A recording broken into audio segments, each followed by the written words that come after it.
সততার পথে সত্যের খোঁজে। আপনারা দেখছেন বি নিউজ বাংলা নেটওয়ার্ক। যখন রব না আমি, দিন হলে অবসান, আমারে ভুলিয়া যেও, মনে রেখো মোর গান।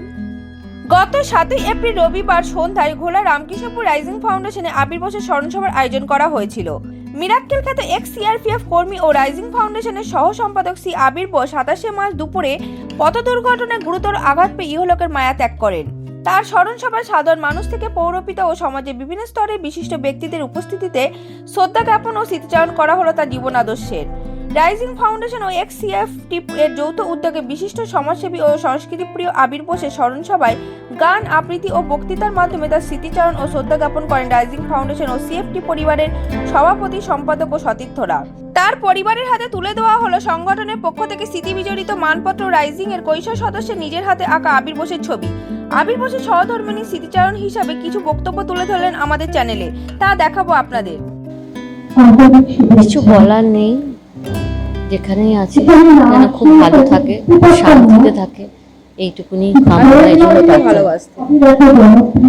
আমি তো সবার সঙ্গে মিলে মিশে কাজ করতে বেশি ভালোবাসতেন, খেলতে ভালোবাসতেন, খাওয়াতে ভালোবাসতেন, হই হই করে কাটাতে ভালোবাসতেন।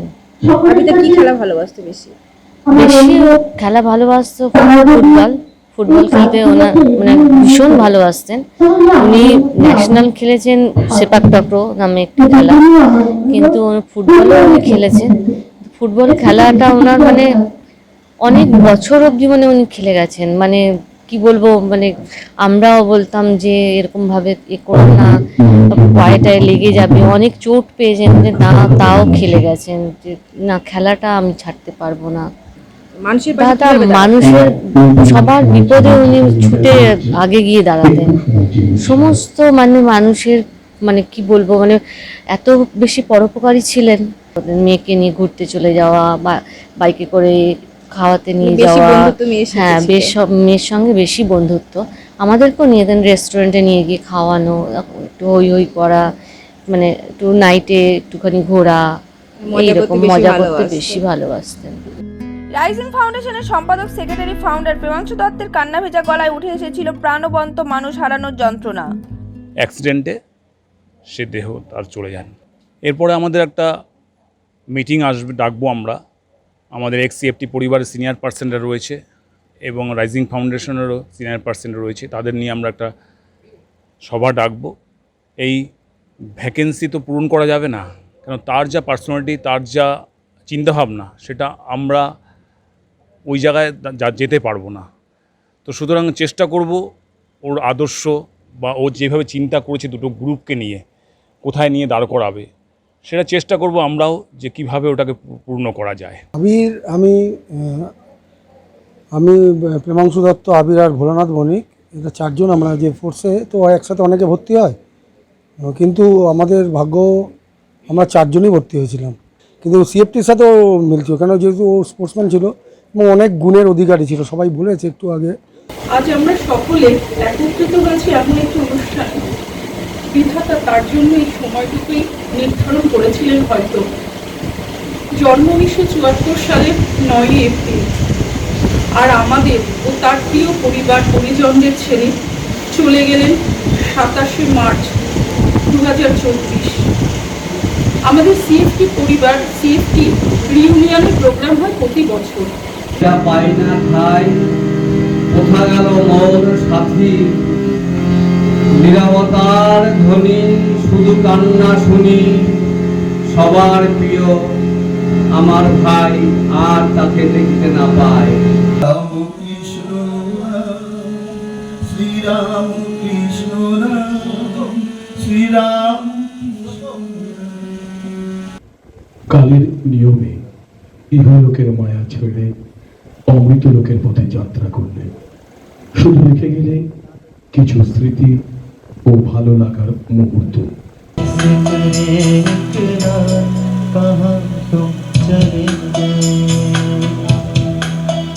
चिट्ठी न कोई संदेश, जाने वो कौन संदेश जहाँ तुम चले गए।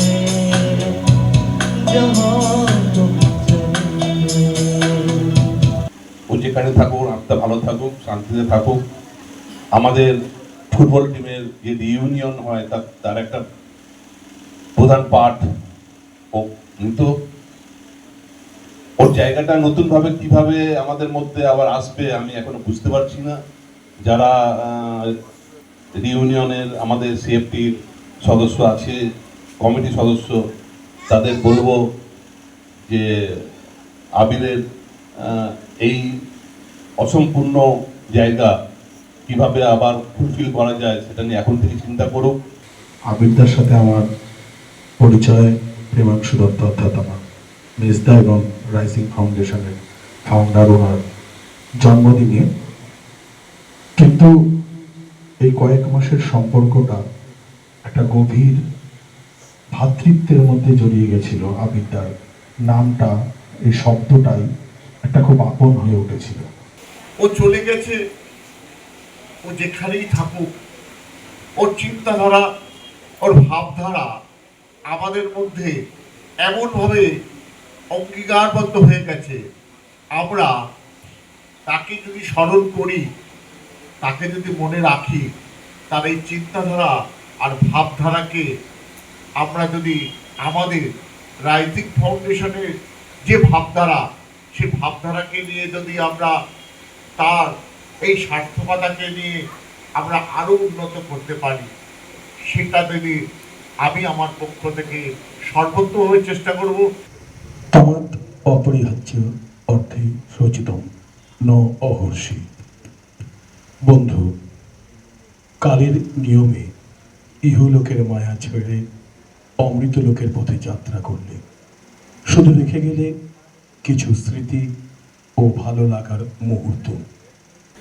এখানে না আসলে হয়তো বুঝতে পারতাম না ঘরের বাইরে আবির এত জনপ্রিয় ছিল। আবির যেসব কাজের সাথে যুক্ত ছিল, সকলের কাছে আমার অনুরোধ, তারা যদি এই কাজগুলোকে এগিয়ে নিয়ে যায় তাহলে আমাদের মধ্যে আবির থাকবে। এটুকুনি আমার অনুরোধ পরিবারের পক্ষ থেকে।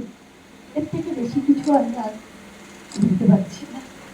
আবিরের সম্বন্ধে বলতে হবে, আমি এটা ভাবিনি কোনোদিন। আমার সামনেই 95 সালে এসেছিল, তো খুব ভালো ছেলে ছিল। আমার কিছু ভাষা নেই ওর সম্বন্ধে কিছু বলার, এত ভালো ছেলে ছিল। মানে দেখলে ভাতিজা বলে জড়িয়ে দত্ত, এই রাজু আছে এখানে, দত্ত, ভোলানাথ বণিক একসাথে ভর্তি হয়েছিল। প্রেমাংশুদার মাধ্যমে আবিদার সঙ্গে আলাপ, তো এই ফোনে যোগাযোগ হতো, আড্ডা হতো, ছ্যাপলামি হতো। মানে আবিরদা বুঝতে যেটা বুঝতাম সেটা হচ্ছে হাসির ফোয়ারা, মানে আসবে ছ্যাপলামি মারতে, মানে আমাদের সবাইকে হাসি দিয়ে। এবার প্রিয় স্বর্গীয় আবির বসুর স্মরণ সভায় রাইজিং ফাউন্ডেশন ও এক্স সিএফটি পরিবারের যৌথ উদ্যোগে হয়ে থাকে।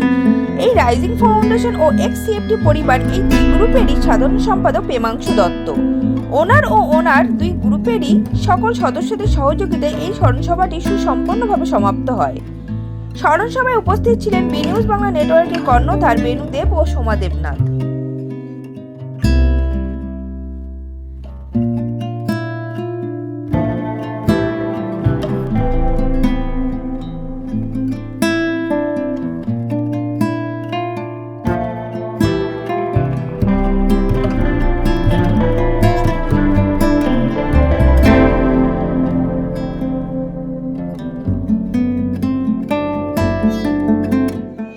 নমস্কার, বি নিউজ চ্যানেলের পক্ষ থেকে আপনাদের সকলকে স্বাগত জানাই। আমাদের চ্যানেলের আরো আপডেট পেতে আজই চ্যানেলটিকে সাবস্ক্রাইব করুন, সাথে থাকুন, পাশে থাকুন।